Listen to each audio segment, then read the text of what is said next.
Sovchilikdan keyin aynashdi. Ikki taraf endi quda bo'lmaydigan bo'ldi. Nikoh o'qilmagan edi. Lekin yigit qizga shoshib hadiyalar olib berib qo'ygan edi. Hadiyalar berib qo'ydi, yo mahrlar berib qo'ydi. Nima qiladi? Qaytarib oladimi deyapti. Mahrga keladigan bo'lsak deydi. An yakuna mawjudan bi'aynihi. Mahrni berib qo'ygan bo'lsa, shu mahr berilganicha turgan bo'lsa, masalan, pullay berdi, 100 ming tanga berdi. Yo bo'lmasam tilla berdi qizga.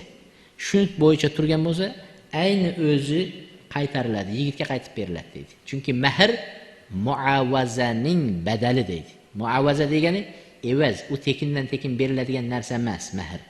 Mahr ayol bilan billa bo'lganlikning haqqini to'lashlik deydi-da.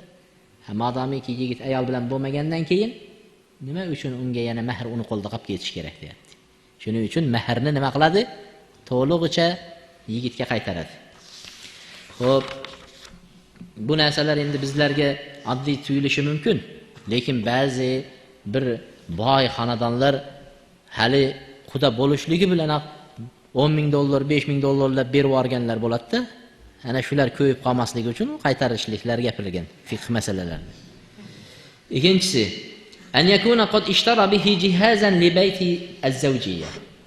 Mahrni agar berganida qizam shunday uy jihoz sotib olib qo'ymaymanmi, to'yga baribir dedi-da, o'ziga bir xaladilnikmi, yo bo'lmasa kir yuydigan mashinani sotib olib qo'ydi mahrga. 100 ming tanga bergan edi, qizam hali to'y bo'lmasdan shu narsani sotib olib qo'ydi. Endi nima qiladi? Mahrnikini deyapti.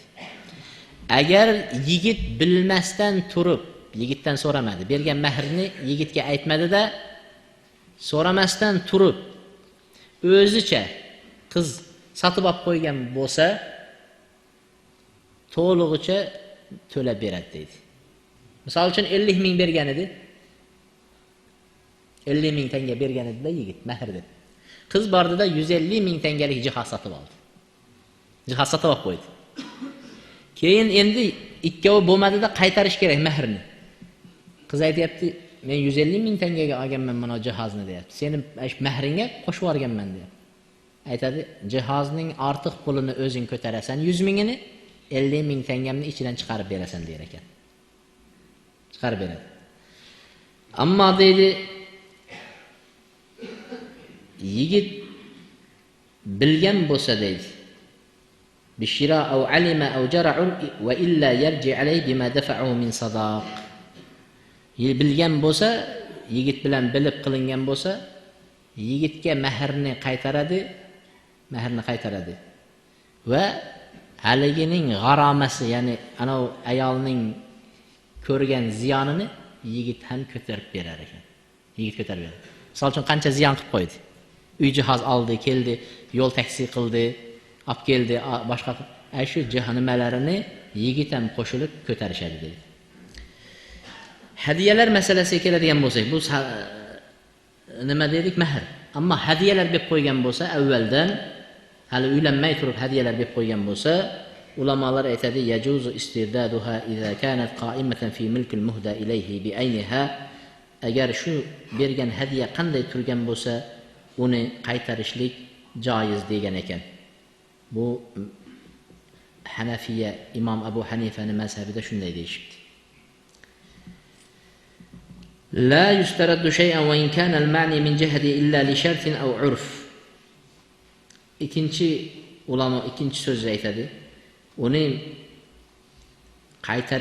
qaytarilmaydi. Hadiyalar qaytarilmaydi. Agar debdi al-mani min jihati hadabti. Illa li shartin. Buning qiz tarafdan bo'layotgan bo'lsa deydi. Hadiyalarni nima qilmaydi deyapti?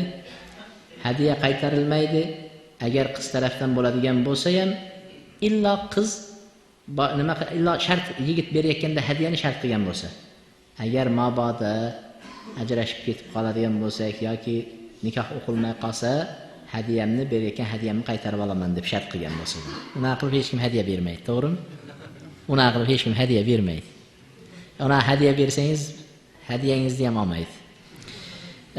Endi boshqa yana ulamolarning so'zi bor ekan. Agar yigit tarafdan bo'lsa, yigit uylanmayman degan bo'lsa, hadiya qaytarib olinmaydi debdi. Hadiya qaytarib olinmaydi. Agar qiz tarafdan bo'lsa, hadiya qaytarib beriladi debdi. Nimaga desa, yigit uylanmayman qizni deb qaytarishligini o'zida qizga bir zarba bo'ldimi? Qattiq bir achinadi, yig'laydi, zarba bo'ldi qizga. Yana uning ustiga kelib turib, hadiyamni ham qaytar desa, ikkinchi zarba bo'ladi, deyapti-da. Ammo qiz tarafdan bo'lsa deydi. Qiz tegmayman deb turib olsa deydi. Yigitga bir zarba. Yana tegmay turib, uni hadiyasini qaytarib bermasligi ikkinchi zarba, deyapti-da. Shuning uchun aniq qaralar ekan. Qiz tarafdan bo'lsa, tegmayman desa, qiz hadiyasini qaytarib beradi. Yigit tarafdan bo'lsa, yigit nima qilar ekan? Hadiyasini olmaydi. Hadiyasini